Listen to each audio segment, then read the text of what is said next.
Assalamualaikum warahmatullahi wabarakatuh. Perkenalkan, nama saya Akmal Maulana, NIM 1930 1060D4 dari Tadris Biologi 4A. Baiklah, pada kesempatan kali ini saya akan membuat video pembelajaran mata kuliah embriologi dengan judul segmentasi dan blastulasi. Segmentasi atau pembelahan. Segmentasi atau pembelahan terjadi setelah pembuahan, yaitu di saat masuknya sperma ke dalam sel telur. Zigot membelah berulang kali. Pembelahan mitosis yang berlangsung secara berulang-ulang ini disebut cleavage. Proses pembelahan ini diaktifasi oleh enzim mitosis promoting factor atau disebut MPF. Selanjutnya blastulasi. Blastulasi merupakan salah satu stadium yang mempersiapkan embrio untuk menyusun kembali sejumlah sel pada tahap perkembangan selanjutnya. Distribusi di York pada setiap jenis telur pada suatu spesies berpengaruh terhadap bentuk-bentuk blastula.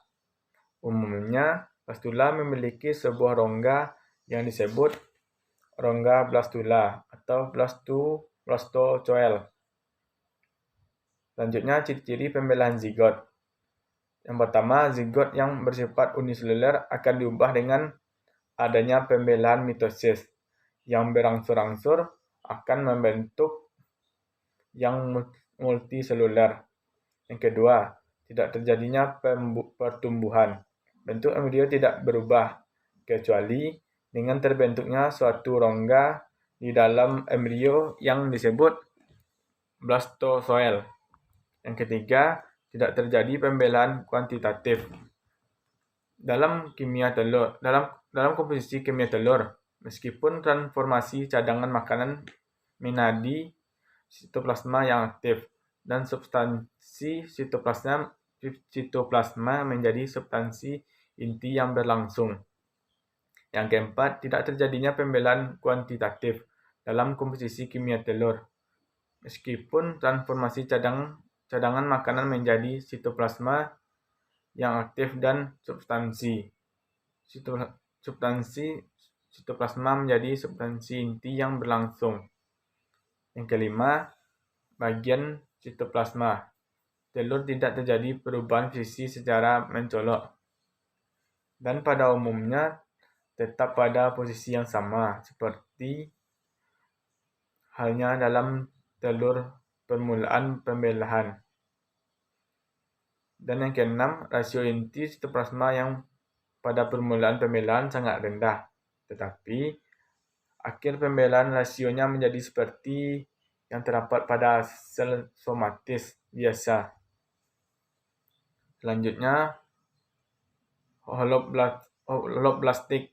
Holoblastik merupakan segmentasi atau pembelahan mengenai seluruh daerah zigot.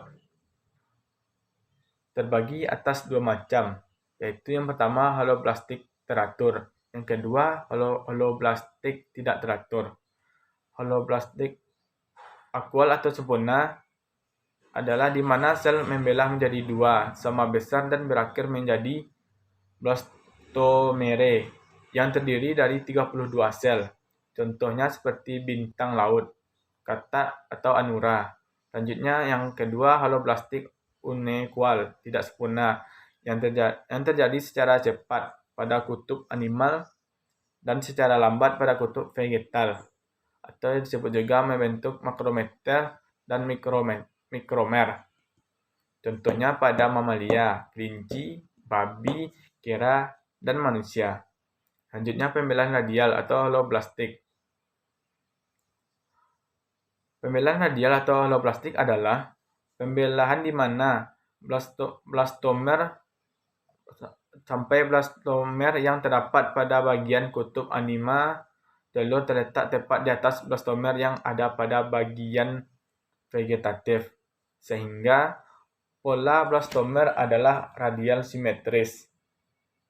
Selanjutnya, pembelahan spiral atau holoblastik dijumpai pada Annelida, Tuberlaria, dan semua jenis moluska kecuali Cephalopoda. Selanjutnya pembelaan bilateral atau holoblastik dijumpai terutama pada Ascidian atau Tunicata dan Nematoda. Pada tipe pembelaan ini, 2 dari 4 blastomer yang dihasilkan dari 2 pembelaan berukuran lebih besar dari 2 sel lainnya, sehingga membentuk sebuah bidang bilateral simetris. Pada pembelaan pertama menghasilkan 2 sel yang tidak sama besar. Selanjutnya pembelaan rotasional dijumpai pada mamalia, misalnya mencit dan manusia. Beberapa ciri pembelaan pada mamalia adalah pembelahannya relatif lambat. Orientasi blastomernya adalah khas.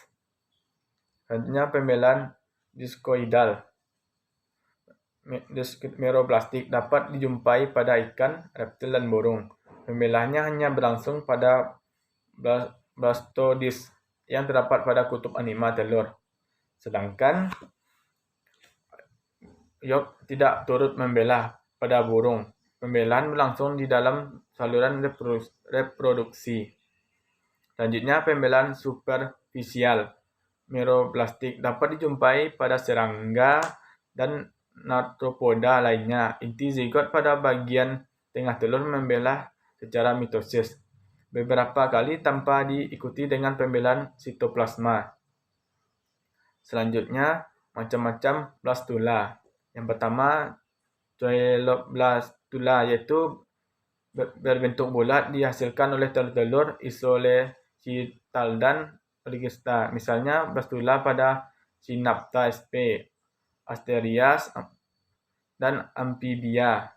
Rongga blastula terdapat di tengah atau eksentrik ke arah kutub anima. 2 Discoblastula, yaitu blastula berbentuk cakram atau tudung. Blastodix tampak berkembang menyerupai cakram di atas massa yolk. Dihasilkan oleh telur Tololecital, misalnya blastula pada ayam dan ikan zebra. Rongga blastula terbentuk pada bagian bawah cakram atau tudung di antara blastodix dan yolk. Baiklah, sekian video pembelajaran saya mengenai segmentasi dan blastulasi. Terlebih kurang mohon maaf, semoga bermanfaat. Saya akhiri dengan Assalamualaikum warahmatullahi wabarakatuh.